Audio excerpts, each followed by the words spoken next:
Welcome to Podcast on Infinite Earths, an unofficial DC Studios podcast. I'm your host, Porter. And I'm your host, Tyson. And we are writers, editors, and part-time filmmakers who love superheroes. Okay, this week we're talking about Shazam, the 2019 film directed by David F. Sandberg. I honestly think, in recent memory, this is probably the DCEU movie that makes me laugh the most. I think it has great comedic timing.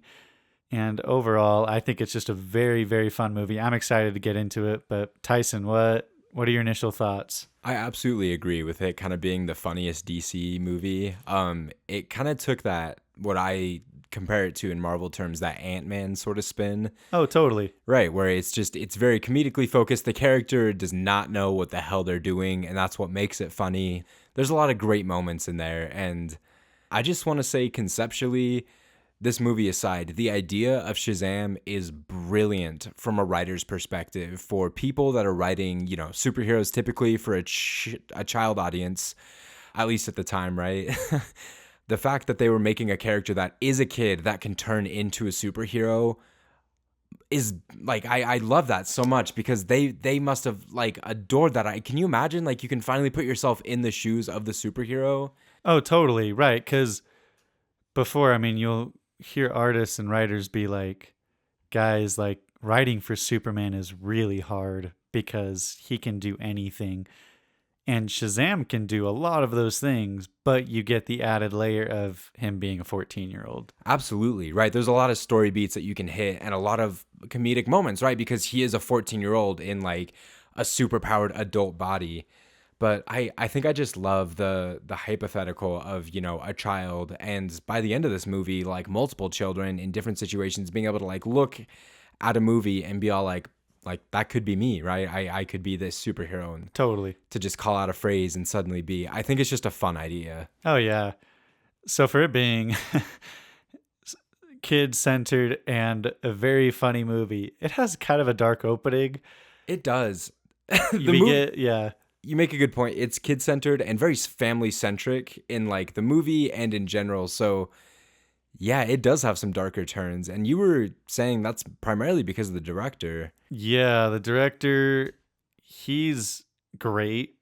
You guys probably, you guys have probably seen, horror fans out there. I believe it came out in 2016, but it's called Lights Out. He also made the short film, right, that you can find on YouTube. And that was extremely popular. And he also did Annabelle Creation, which was immensely popular. After the two Shazam movies, he came out with a movie this year, actually. And it's not really an adaptation, but a Until Dawn movie. And that one was pretty fun. But yeah, he's obviously... besides these two movies, being the Shazam movies, he has only made horror films, and he's good at it. He's very talented, and I think the reason it translates so well is because I feel like the stuff that makes a good superhero film also is what makes a good horror film, right? You can have the scary stuff and you can have the superhero action stuff, but if you don't have a story or characters that you care about, none of that really works. So I feel like that aspect of it translates over pretty well. You're right. A lot of the roots are similar. And as you mentioned, and as we'll get into, a lot of these almost horror, just these small little feels kind of bleed into this movie. Yeah. For better or for worse. But yeah, like you were saying, this movie starts out kind of dark. Yeah, you get Dr. Savannah as a kid in the back seat, right? He gets transported by the wizard. The wizard's like, "Oh, you're not worthy," and sends him back. And the kid's freaking out, and they get in a car accident, and the dad becomes paralyzed, and his brother's just like, "You did this," and it's really intense for the beginning of a family movie. But you can make the argument that it's supposed to show what an actually bad family looks like, as opposed to one that's very much loving later on. Yeah, that kind of clicked for me. I'm going to be real, a lot later in the movie, is that these are the two opposing forces, is one that eventually is trying to fight for his family, and the other that never had a family he felt was worth fighting for. One that he just felt rejected by, so then he wants to kind of destroy that, right? Right. It's interesting. And yeah, he kind of has a dark origin story because of that. And it's kind of sad and a little confusing until they reintroduce the villain as an adult. But yeah, I liked it as an intro. It hooked me from the beginning. I remember watching that in theaters, right? Yeah. And then we also just get an excellent introduction to Billy Batson. Oh yeah. Remind me what he does. He like tricks some cops into Pulling up to a pawn Yeah. shop. He like called them or whatnot, and then he locks them in there and uses their car to snag an address because he's trying to find his mom, which is another kind of tragic backstory for him, which we'll get into. Yeah. But such a funny bit because you can see he's just kind of a smarmy little like 14-year-old that can kind of smooth talk people, but he like gets into trouble. And I just love this whole conversation around like somebody who's actually pure of heart. And he's actually just kind of a dirt bag. Yeah, he is like not pure of heart, right? We do get the backstory of his mom kind of like in snippets. Not really. It's actually, you get more of the full thing at this time when he's about to walk up to a house that he got the address for just barely. And we see that he was at a carnival with his mom and he accidentally lost her and the mom never found him. And it's like, dang, that sucks, right? It's a good motivation, right? Everyone can relate to that. It's kind of like akin to an Uncle Ben kind of thing, right? Okay, Where I it's- wrote that yeah. down as like, why is that such a powerful thing where like our hero character doesn't have some sort of parental figure, right? Batman is an orphan. He's Yeah. technically an orphan-ish in this, right? Uncle Ben, you lose that. Like, there's something so powerful about somebody that you love and rely on, kind of like being no longer a presence in your life. Exactly. And this is actually super clever twist on it where they didn't necessarily die. Like there's still a hope that they're out there. So that's what drives him because Yeah. that would make perfect sense.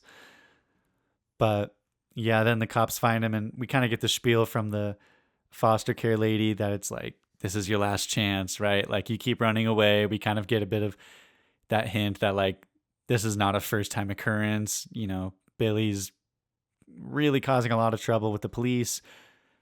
And no other foster family is going to take him back. But she's like, hey, there's this one last family. They're a group home. And we get introduced to his new foster parents, which are like the kindest people ever, right? I have goosebumps as you're bringing this up. They are so genuinely nice in like a fun and relatable way, not even like a like too like Christian, if that makes sense, like Yeah. a way too nice that you feel bad about yourself kind of way. Like they're just so approachable and wholesome. Approachable is a great word. Oh my gosh. Like from the start, I remember loving them, and throughout the entirety of this movie, right? Just this consistent loving presence of people that actually get it, right? Oh, yeah. Yeah, because they said that they were foster kids themselves. Yeah, and then we just get fun little cutesy introductions to each of his new kind of foster siblings. Yeah, so let's see. We got Mary, we got Darla, we got Pedro, and Eugene. And last but not least, we get Freddie, who is kind of like the sidekick in this movie. And dude, Freddie is such a good character. He's like the perfect complement to everything in this film. He's excellent. I mean, when you talk about sidekicks in like a superhero sense or even just in like a buddy comedy sense, like he is the perfect amount of spaz. Oh, totally. And the fact that I love in this movie throughout, they kind of approach the interconnected universe in a unique way that we haven't really seen before or since, if I'm being honest, where the superheroes live on through like the citizens through like merch, right? Like that would be an obvious thing. Or like Freddy's like, I bought this bullet that hits Superman, or I have like a Batarang replica. Like, Right, he's got all the superhero t-shirts. Like it is, of course, like such a fan thing for them, except, you know, other than our world, they're real. exactly. Which is just such a fun way to kind of have that interconnectivity without it being like super in your face. Oh, absolutely. Well, and all that talk about like, oh my gosh, Philadelphia got their own superhero. Like it's kind of this excitement that is built around kind of the fresh and the new and the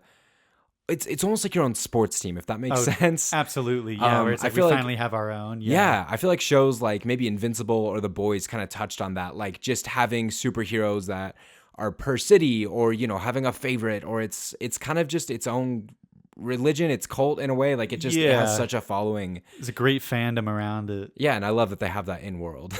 Absolutely. And I do think that Philadelphia is a super fun setting for a superhero movie. It's very unique, right? It's not New York, and that's it, right? Absolutely, You know what I mean? yeah. It's like a fresh setting that's also a big city. Right. And I guess you get like Gotham and Metropolis, which are great settings, but they are fictional. It's kind of fun to have like a real life setting that isn't New York. Absolutely. It's not very common. No, but yeah, it's a good choice because you still get the big cities, but it's also just different enough. You kind of feel like a different type of person lives there. Yeah. Yeah.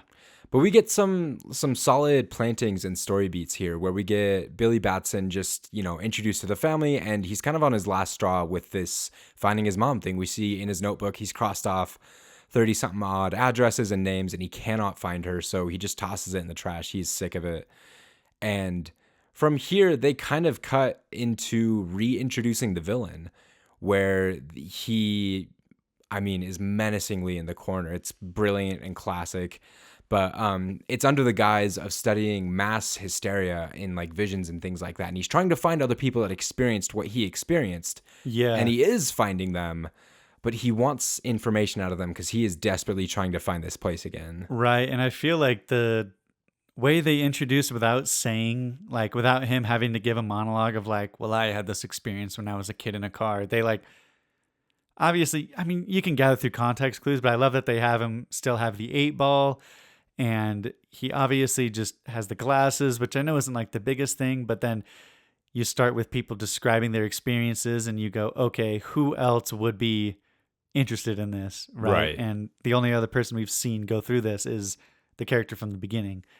It's a very I like how they work around having to just plainly say like, I'm the boy from the beginning. Oh, right? It's an excellent bit, right? Because, he doesn't, it's hard to tell from like an 8-year-old boy to like, a 30 to 40-year-old man. It's like, who can say? But you're right. That is a very clever way to get around that. And they pretty quickly get him into his like show of power. Like, he is now a legitimate villain. He figures out the code to access the door to find this place.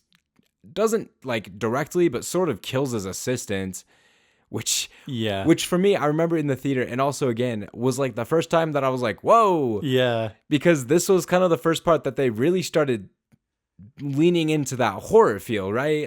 Something in Ant-Man, it's I might keep comparing it to Ant-Man, but there's nothing like as dark as this. Nobody dies in such like a really like ghastly, creepy.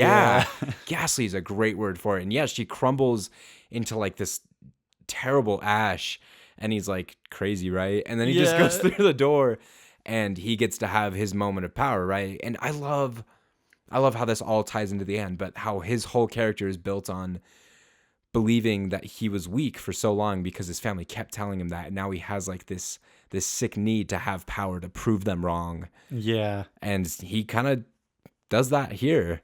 Yeah, he manages to break out the 7 deadly sins, and he gets like the magical eyeball, which can contain them. Kind of beats up the wizard, and they dip. And I'll bring this up later. Actually, yeah, I will bring it up later. But I do have another thought surrounding the like death of the assistant and like that kind of thing. Okay. But it'll tie in later. But no, I agree with you. Like, it is very like, holy crap. And then it just keeps going with him like breaking out the 7 deadly sins, who have like very creepy but very well thought out designs. Oh my gosh. Yeah, we were both like watching the movie like, holy crap, that's really cool that they have it designed that way because it represents that sin. And yeah, I love it. It's very clever and intentional. And I very specifically love the way they chose to do the visual effects on this with like the cloudy demons and like all the shadow and it felt very creepy. Very, very apt for the 7 deadly sins. I love the stylistic choice on that. Oh yeah, they killed it. And I do think that like if you were going to have a villain like the 7 deadly sins, of course, the guy that excels at doing horror movies would know how to shoot that, make that look the way it does. You know Absolutely. what I mean? Well, and I think that was kind of a smart choice on their part, as I'm sure there was maybe some backlash, parents trying to bring their 10-year-olds to this that had to deal with nightmares or whatever. Totally. That was a smart choice because it is canonical to the comics that like this whole setup with the seven deadly sins, like this is a very like true to Shazam's origin. And I think that's brilliant of them to kind of give it that darker feel, because for one, that fits in the Snyderverse, but also when we're talking about the seven deadly sins, that is absolutely the feel that they have, right? They shouldn't be silly, goofy gremlins feels. Yeah, and you kind of hear more recently, honestly, where I'm not saying this is right or wrong. This is just what I've heard from other people. People online sometimes say this, but there's like a weird fatigue going around about like villains being sympathetic, right? Like you understand where the Mm. villain's coming from, but they're still the bad guy. And there's nothing wrong with that, right? Like Killmonger from Black Panther's got to be like one of the best villains out there, right? There's some excellent moments where they make you feel something in that, but also, I mean, There's something to sometimes be you just said want to about be just able pure to evil. hate the villain, yeah. Exactly. And you're right, like this villain tends to kind of embody that. You can feel bad for him.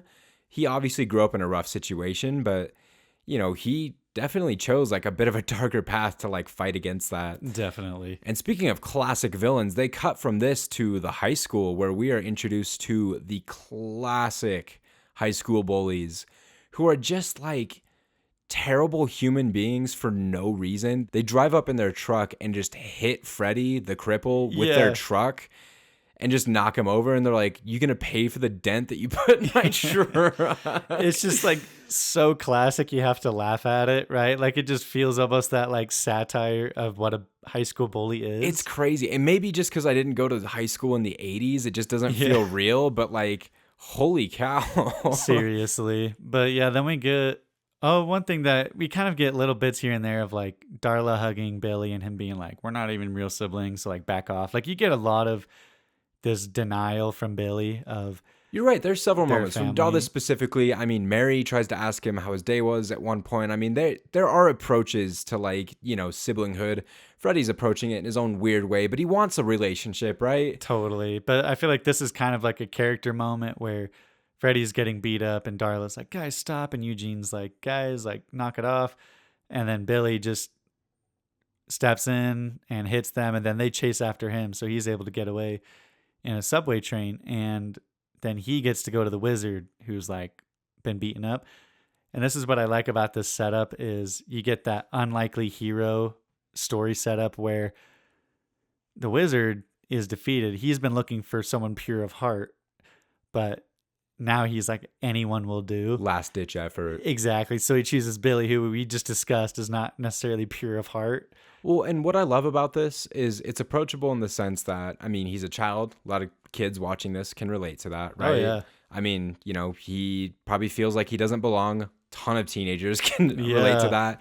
And he's just not like the best dude, which I'm sure any human being can relate to. As much as I love the story of Superman, it is kind of hard to look at this like genuine Boy Scout who's like just a good person because he thinks it's good to be good. It's punk rock to be good. Kind of those vibes. Like, I love what they did with this movie, and James Gunn like killed it with the new Superman movie, but sometimes it's hard to relate to somebody like Superman. So that's maybe why people tends to gravitate towards like a darker hero like Batman or something like that. So I love somebody who's just like kind of doing their best, but just, kind of That handling in life with how it's between. given to them. Yeah. And Totally.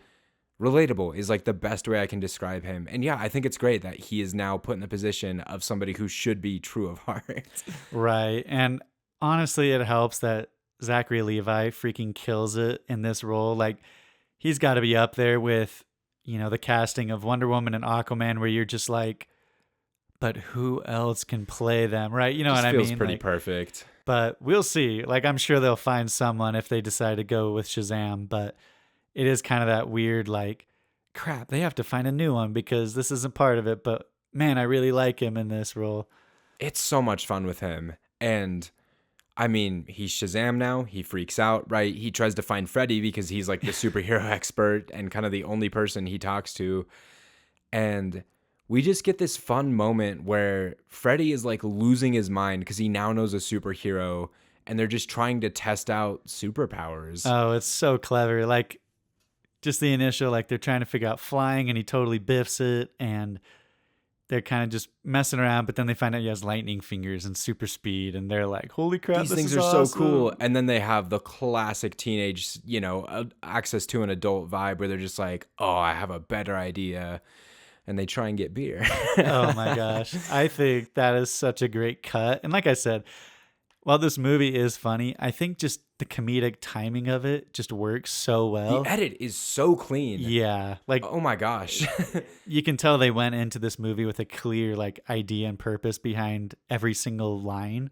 Absolutely. It works well. The dialogue is rarely cheesy. Like it's just fun. It's good family fun and also really dark. Right. But I love that line, right? He's just like, "Oh, hands on hips. I'll have some of your finest beer, please." Yeah. Just like It's so good. And like they just keep coming across crime and they find out that he's bulletproof, and it's just That's a great bit, It's right? so Where they're just like, funny. "Oh my gosh, you're impervious to bullets." He hands the guy back the gun. They're like, "Keep shooting Yeah. it. Let's see it." shoot me in the face.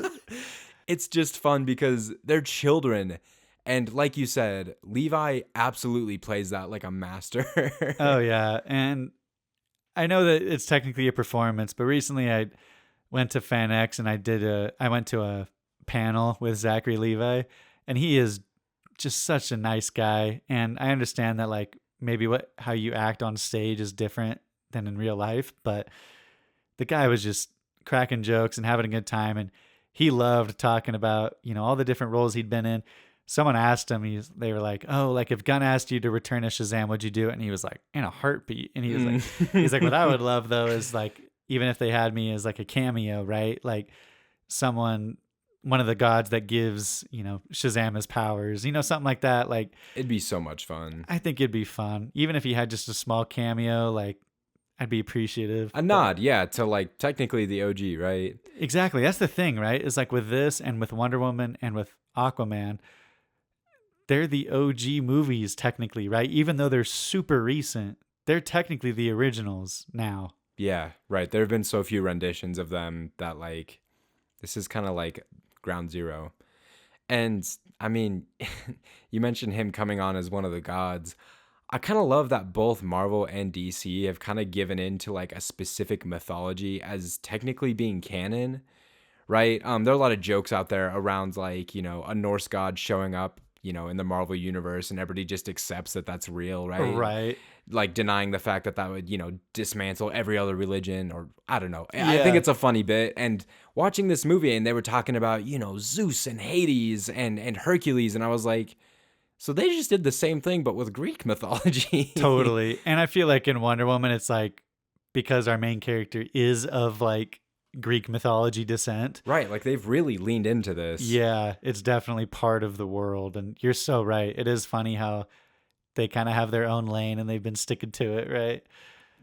It's so much fun. And then after this really wholesome and fun scene, we are like thrown right back into like kind of the darker side of this. Arguably, I would say the darkest scene of this movie.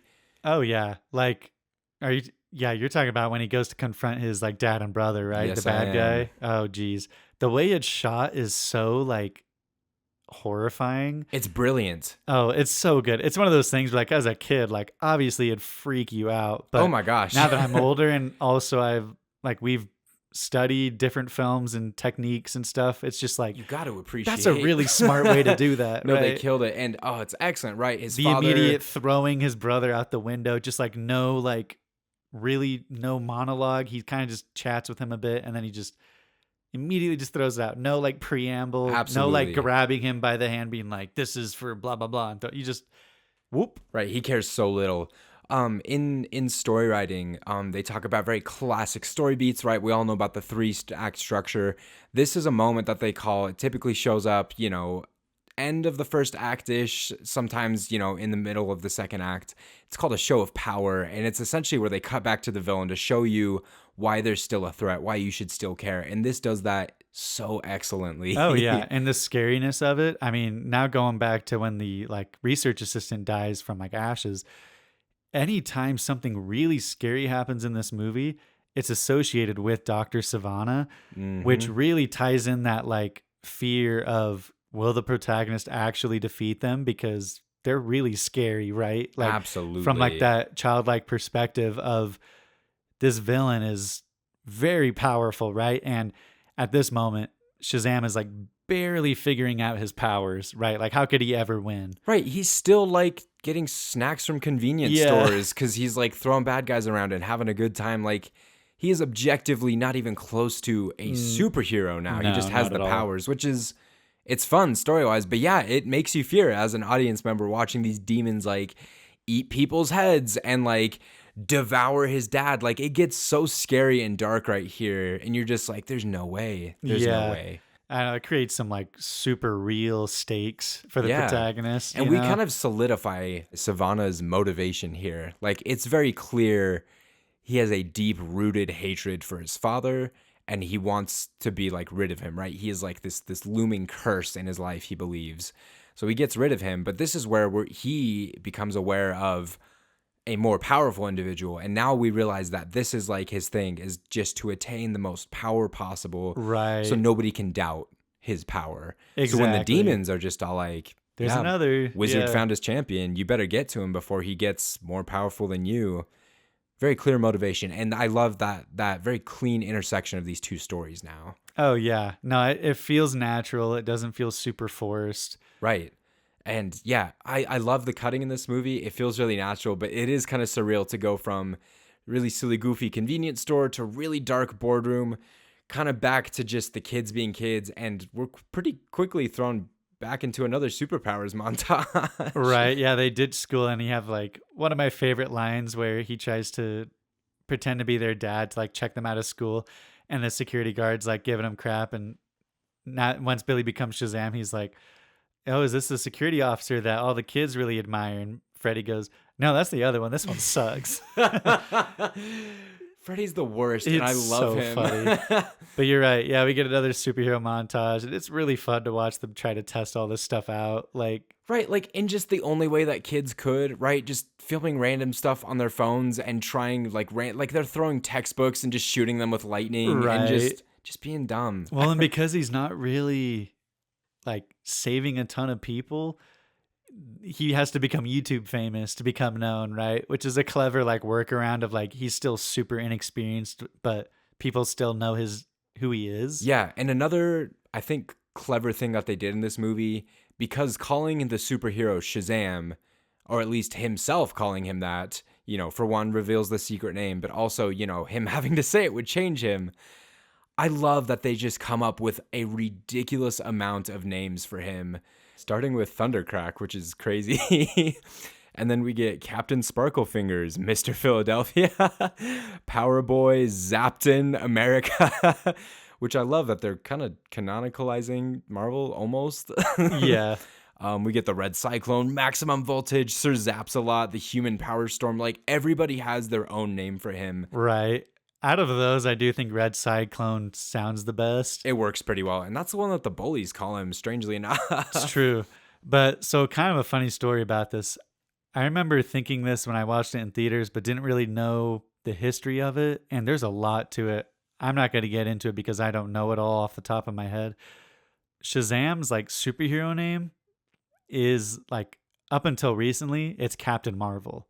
Like that's what he was called. Like if you go back and you read comics, even I think it was early 2010s, like 2011-ish, that DC just officially started just calling him Shazam, because there was a show that we watched when like we were younger. It's called Young Justice. Yeah. And he's still referred to as Captain Marvel in that show. And that's, I say recent, like 2000s. It's not right, the 1980s. Exactly. And so it's just a recent thing. So I did find it funny that they're like trying to figure out a name for him, right? And they never quite land on that one. And there's kind of a meta joke that like, and there's no way this could have been intentional because it's two completely different studios with different schedules.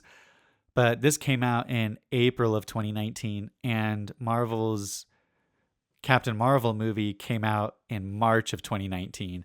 So just like that right before, like they couldn't figure out a name for him, but it's like if they went with like the original one, it's going to be the same name as their competitors' Be movie that intensely came confusing, which is funny because like, just when we're talking about straight up words, that makes sense for a superhero. That's a great name. out. Yeah.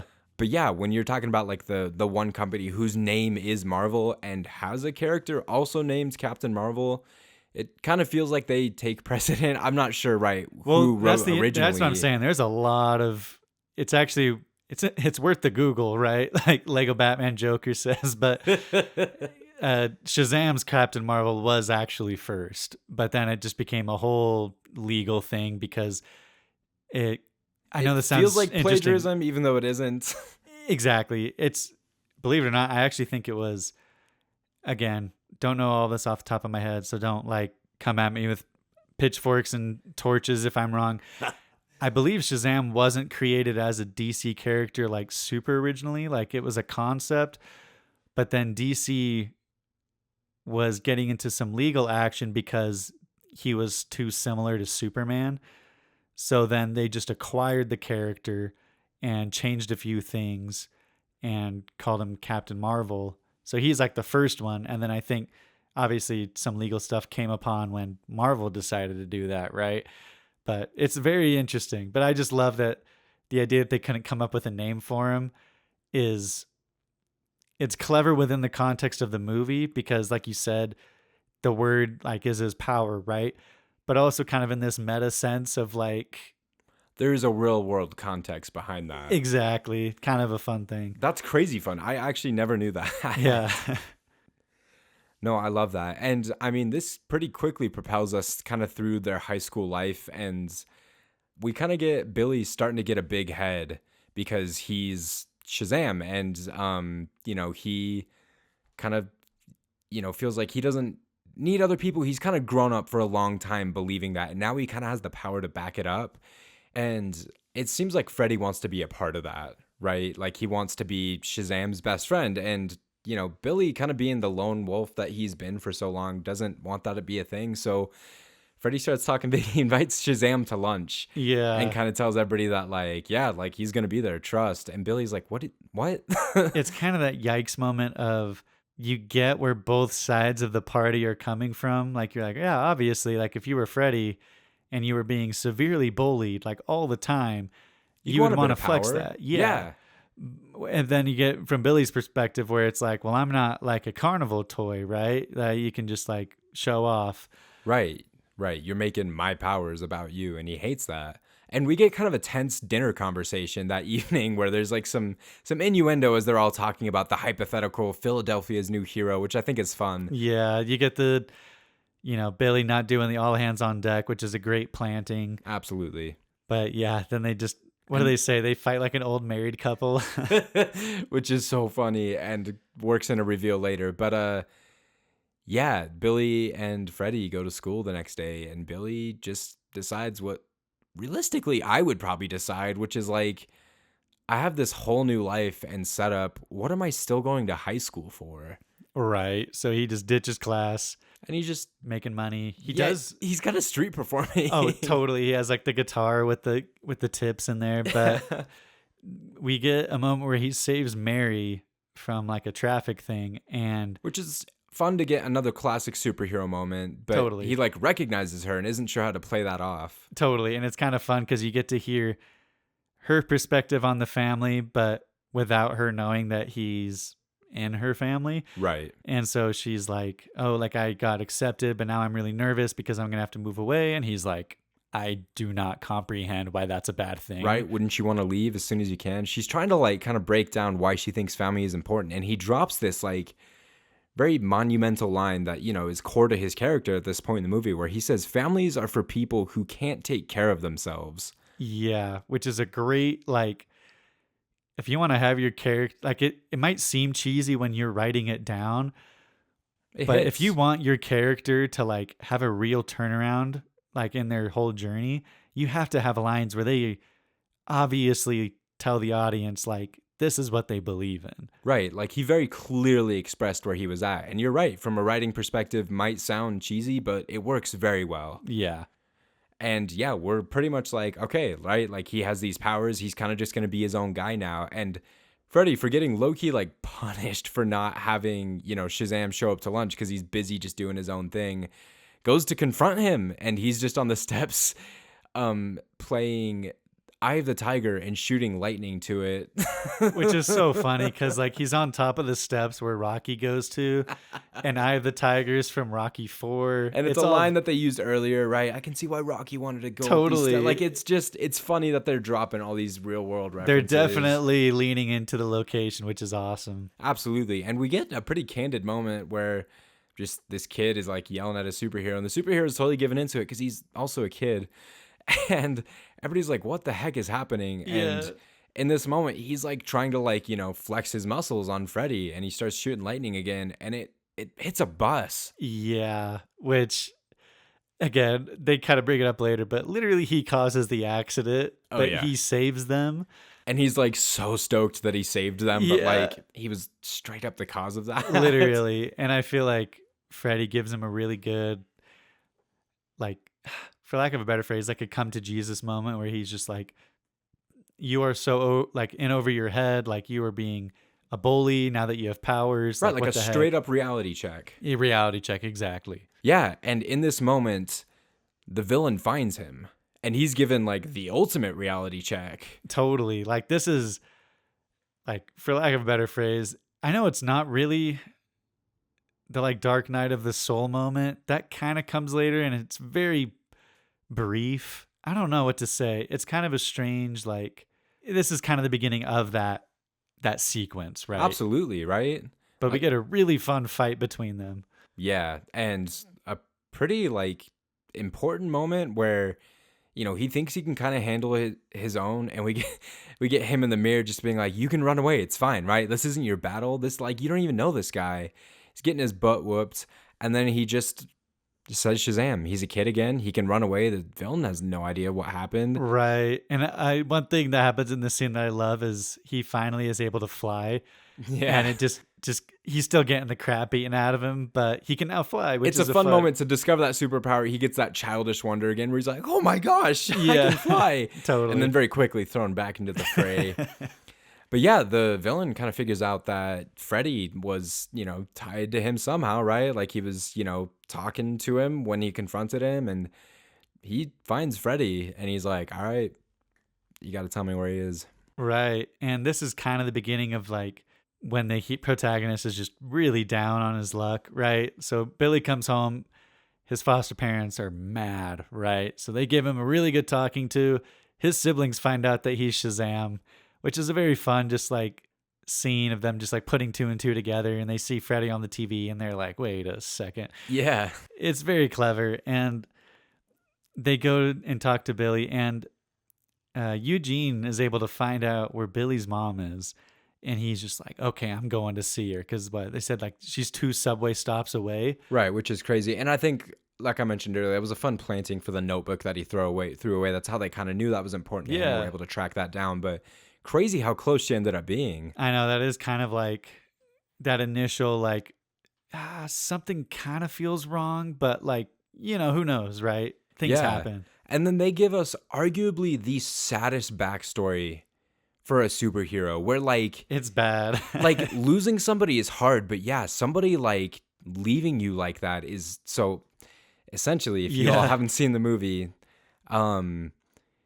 there's this whole scene at the carnival, right, where he loses his mom, and he's with the police officers. He wants to find her, and you'd think obviously she'd come and see him, and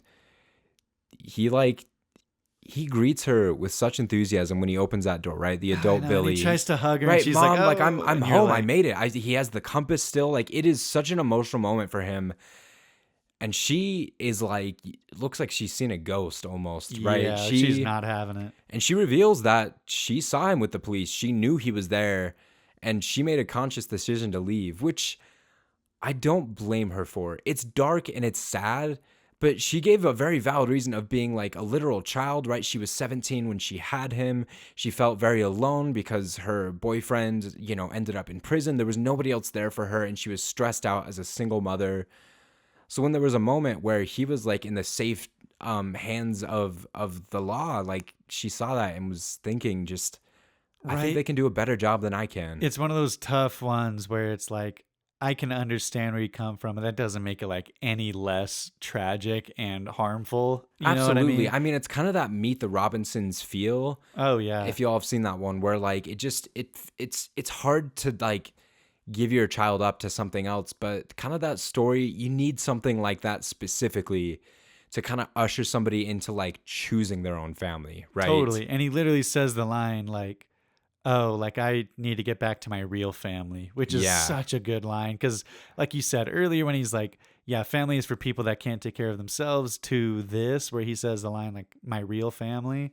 And it's a hard situation for both of them. It's clear she's stressed out. She's wearing like some sort of work uniform, so clearly she's not living large or anything. Like it doesn't look like life has been easy to her. There sounds like there's some sort of abusive boyfriend in the back, Yeah, and he just is like I wanted to show you that I'm doing good and to have a moment with you, but it's just so sad that it had to turn out this way, and they kind of just both leave feeling worse, obviously. totally. And one thing I love about this movie is they're able to like spotlight foster families, right? Because what other movies really talk about this whole Yeah. idea, right?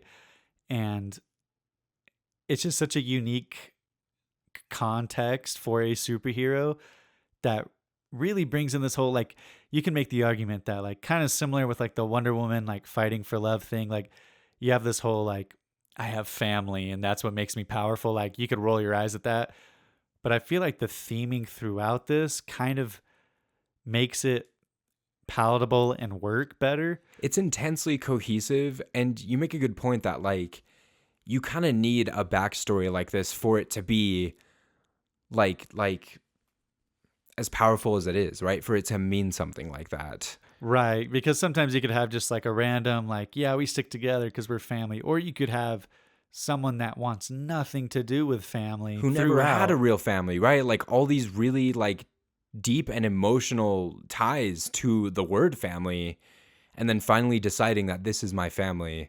It's good. It It's means a lot good. more. And yeah, that brings us back to like the heart of the conflict where he's leaving this building and Freddy calls him and the villain's at the house and he's got Yeah. his siblings and And dude, you get like the coolest send off. Like it's got to be mm, up there with like that Man of Steel first flight, right? With like the rocks moving. It's like this one he just jumps off the rooftop, says Shazam, and then just like torpedoes off. It's pretty sweet. it's excellent. It feels like this has like only a fraction of the cinematic scenes that Aquaman was presenting. You're right. But this kind of feels like a good moment to like embody that. Right, to kind of flex that, like, this is a cool superhero, right? Absolutely. And yeah, speeds over to the house and really scary. All the siblings are terrified. He's kind of flexing his demons in there.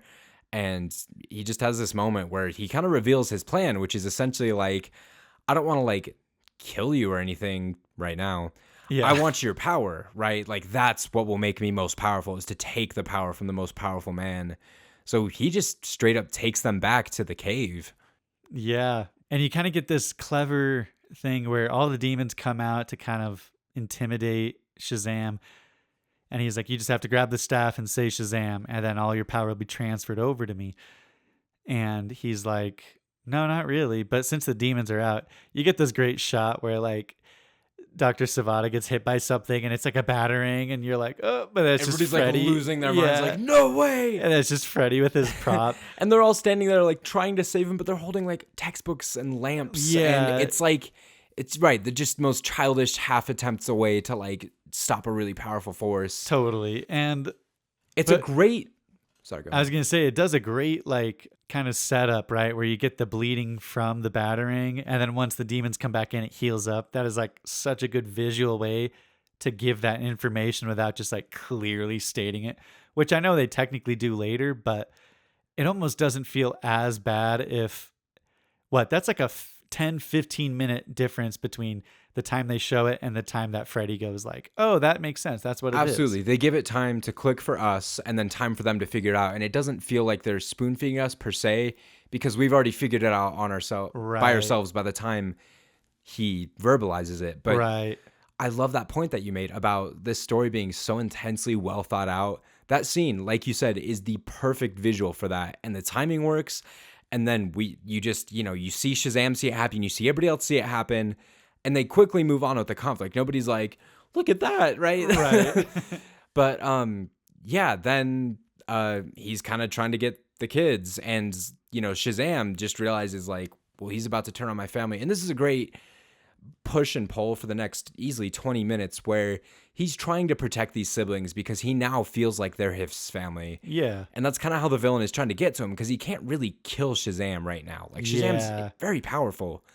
So it's kind of this back and forth of Shazam trying to protect his family, but also like help them run away and fight the villain at the same time. But he's not like powerful enough or smart enough to do both. Like, it's just a great conflict, I feel, because I'm kind of stressed out watching this. Oh yeah. They end up at a carnival, right? And you have the demons, they track down all the siblings, and you do have this really, really cool moment where uh, Billy is getting held underwater by the bad guy, which is like really dark. And then Yeah, and he can't say Shazam. right? Because underwater it doesn't work apparently, which is a nice like, one could think, why doesn't he just say it underwater? But they show that, right? They Right. knock that A plot small hole. little kryptonite moment for him. Totally. And then Mary kind of distracts him long enough for him to lift his head up and he says Shazam and it like explodes the ice. And you just get the coolest like superhero landing, right? Like he turns around and it's all like The fog from the ice, like it's all, and yeah, it reveals I that gotta glowing say, lightning bolt. yeah. Ugh. Dude, and the Christmas setting, it surprisingly works. For a movie that came out in April, like it's a really good move because I feel like not only does the like ice and the snow really complement the outfit, Mm, but I feel like the Christmas time, there's kind of that cultural idea of like family surrounding Christmas. absolutely. So yeah, I mean, a Christmas movie in more ways than one, I would say. I mean, there are more demons than most Christmas movies. Yeah, But you're right, like easily could watch this around Christmas time and it would feel pretty wholesome afterwards. absolutely. It's such a, I don't know, clever setting. I do wonder if they had initially planned to release it in December, but I don't know. Ended up pushing it back for whatever reason. Yeah, I remember loving it at the time, and honestly kind of forgot there was a Christmas setting, but you're right. I mean, geez, it really does complement the outfit, all the white and everything. And so good. it's funny that they have this recurring Santa character who's just kind of the worst. Yeah. And yeah, it's just a great little surrounding setting, right? Tying up bad guys with Christmas lights and just all these great little bits. And yeah, we kind of just get people running around the carnival now because Freddy, like we said, verbalizes, guys, like we got to split up the demons and get them out of him, and then we'll be able to win because that's his source of power. So the kids just start like going crazy, and right, he just tells his demons to round up all the kids, and he kind of goes after Shazam himself, and we get just a really awesome action sequence. Yeah, this one's pretty short and you can kind of tell why, because they're kind of saving the big action bit for almost immediately after. I mean, one could see it as repetitive, but the family gets caught again, right, by the demons. But Shazam blows him away, and he very quickly is like, okay, say Shazam, right? And they all turn into like the Shazam family, right? They all have an aspect of his powers. I love the reveal that they did to build up to this, where he kind of remembers the wizard's voice in his head and realizes that instead of giving his powers to Savannah, he can instead, infuse these powers to his siblings. And yes, Right. they each get like a specific aspect, and fun. It's just fun seeing them in their brightly colored suits, discovering their different powers in little moments, and then very quickly just being like, well, now we can handle ourselves against these demons. And you're right, this is the big action sequence. Right. You get kind of the classic flying, Shazam and Dr. Savannah flying around, punching each other, which I don't know, you could argue it's cliche, right? Like the flying through the buildings fighting, but I would argue this movie differentiates itself enough that it stands out where they're able to cut to the demons and the kids fighting at the carnival, which is unique because they're kids in supersized adult bodies. And I feel like also just with the Shazam fight itself, they have enough like humor, and it feels natural because it's a 14-year-old, that it alleviates some of it. And you have some really clever bits, like they're flying through, but then Shazam just like stops after a building. So he's like, wait, where'd he go? And then you have what I think is just one of the funniest things where they're flying and they're in the air and they're far apart. And Dr. Savannah starts like villain monologuing, but realistically, like Shazam is so far away, he can't hear what he's saying. Which is so funny from like, a viewer perspective, but also from all of like the audio and sound design classes I've taken. They talk about the illusion of sound and how you try and build that into cinema, right? Where, it's a big family table and there's somebody at the head of the table giving a speech and you're at the end of the table. And obviously you're not going to have him talking far away because you want him to fill the room. That's like the vibe. Yeah. So I love that they just realistically did this. I'm curious if that was a stylistic choice when they were just thinking about, they're several blocks apart in the air. Like, Yeah. obviously you wouldn't be able to hear him, but so funny that they called that out. Oh, yeah. And you're right. Like, genuinely just such a hilarious moment. Right. And I love that very shortly after that, to kind of finish off the fight, we get Shazam kind of luring Envy out, which allows him to say Shazam. He destroys him, right? I think this is such an excellent moment for when we're talking about character development, because we've kind of established, his wants and his needs as a villain. And in this moment, like, it's so clear what Shazam is trying to do, because he's kind of figured out Savannah in the sense that his, deadly sin is envy. He wants the power that he sees others having. So him like taunting this literal demon inside of him to like come out and make him lose his power, I think is just a brilliant visual and metaphor. Like, I just think it was such a poetic ending. I liked it. And a great way to kill the demon. Holy cow. Right. And I think it's just a good way to wrap it up, right? He's able to pluck out the eye of Dr. Savannah, which holds all the demons. And, you have the crowd cheering. It's a very good, like, end of superhero moment. They put the eye back and then they have like a layer now. They just use where that throne room was, right? I don't know. I feel like it's a very solid, like, happy ending, right? Yeah.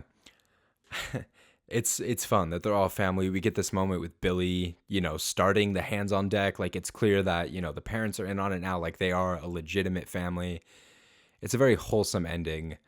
Then we get just like a really fun little just cherry on top at the end that I feel like I remember most clearly out of anything in this movie as just being my absolute freaking favorite. It's such a powerful way to end the movie, and it leaves you with a smile on your face. Absolutely, right? We get the classic Freddy, can't find a place, high school, right? He's just a loser. Right. His siblings come up and you're like, oh, they care about him. And they're like, well, we're trying to do something special. And he's like, what are you talking about? And Shazam pulls up and you're like, oh my gosh, right? Yeah. He's like making it good and he's like being such a real one. And then it gets even better when he's like, and I brought a friend. Dude, and then you don't see his face, but it's the Superman Man of Steel suit. It's excellent. And I looked it up. They actually did want to show his face. That was the original intention, which I think is fun, but I almost love the fact that, this is the direction they took it. Cavill's schedule couldn't work out with them.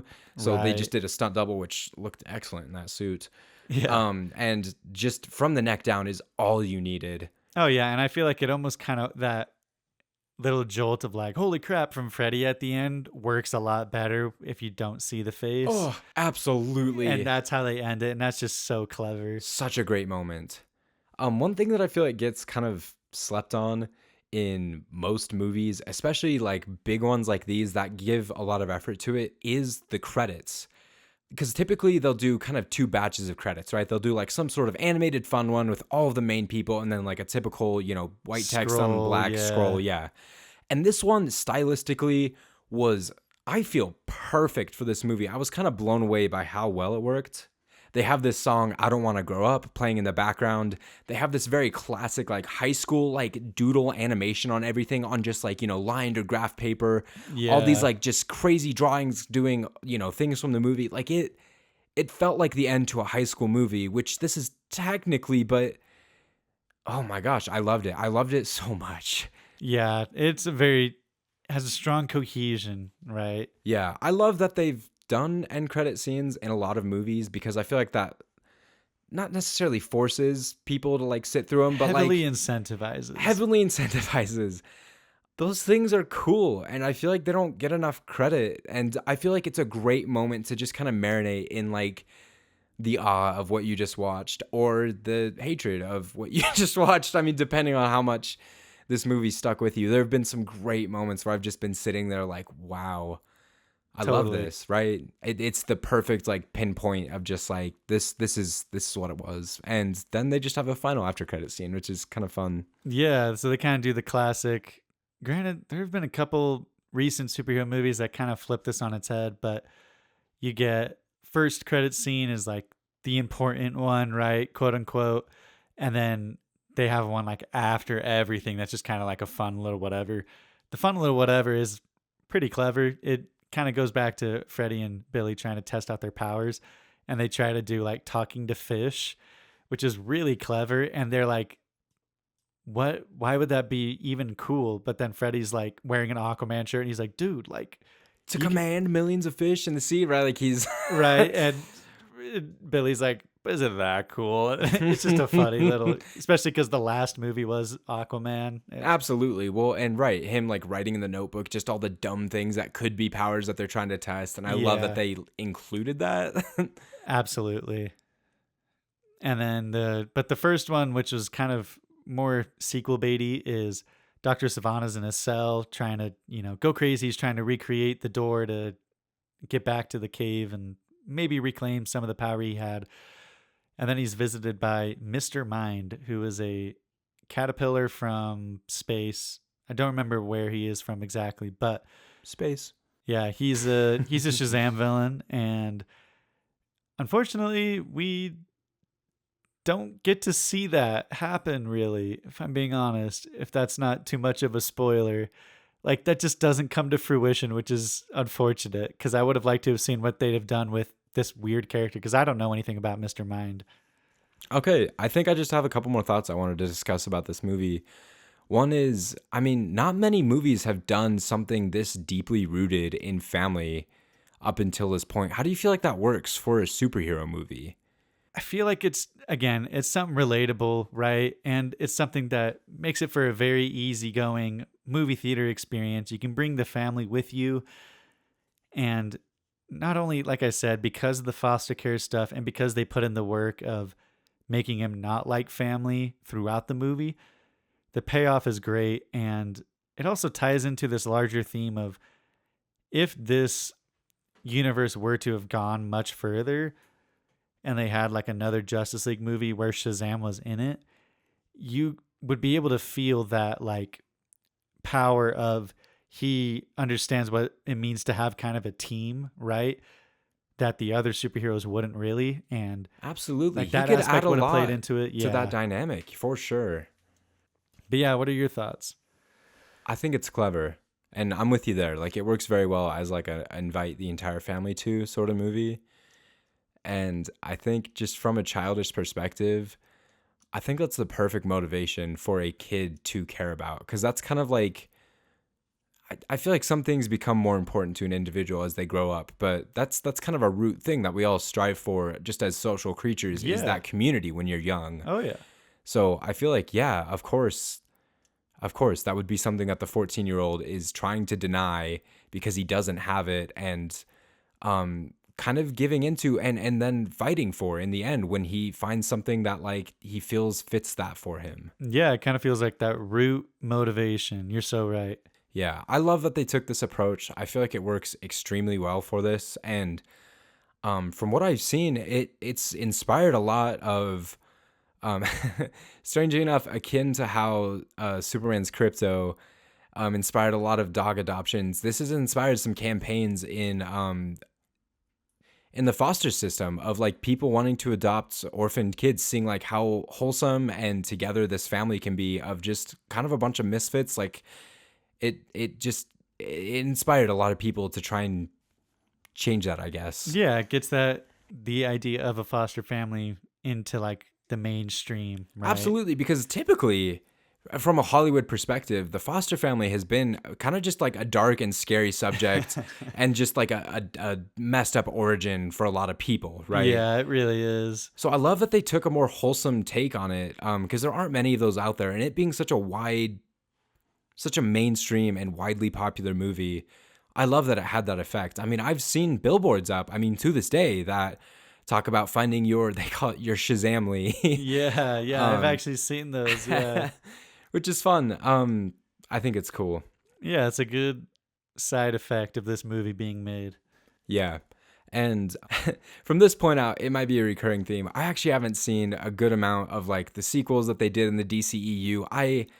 It seems like, I was kind of because I was looking at the timeline, and from what we've talked, it seems like after 2020, you kind of fell off because this was the last film to come out before 2020 hit.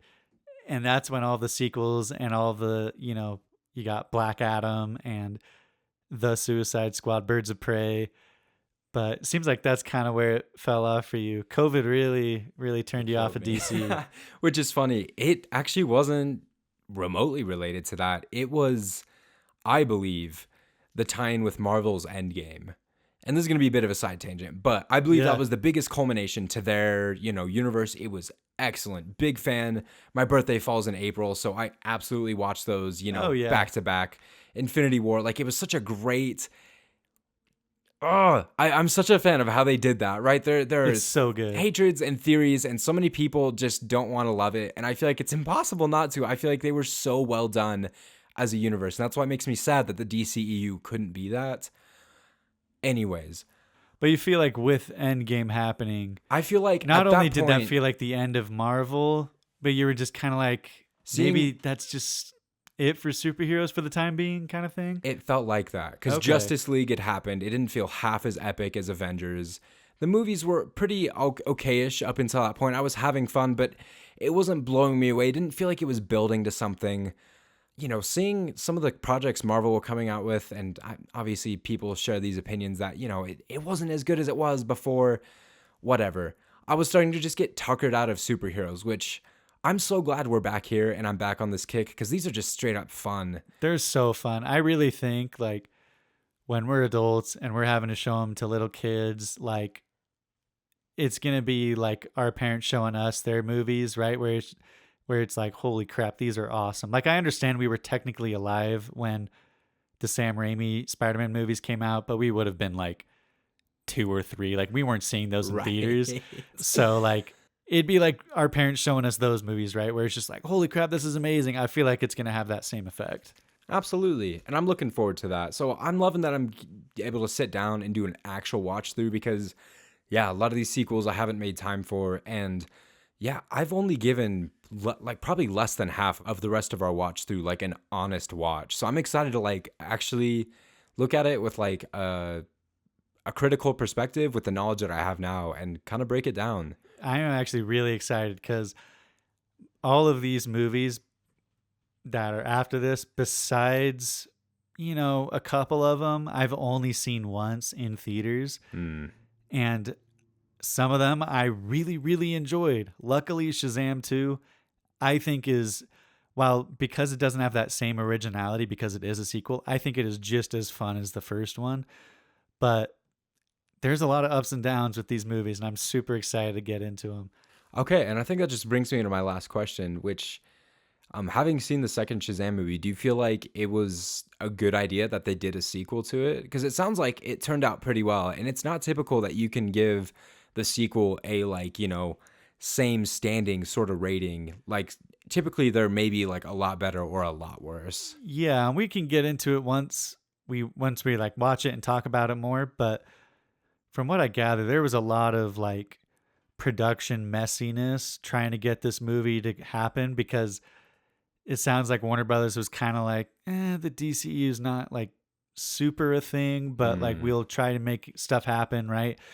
They were kind of hoping that Black Adam would like reinvigorate the whole thing, but that didn't really happen. And so it was kind of a messy, don't know where things are standing. But yeah, I am very glad that they made a sequel because it's just more of what I loved about the first one.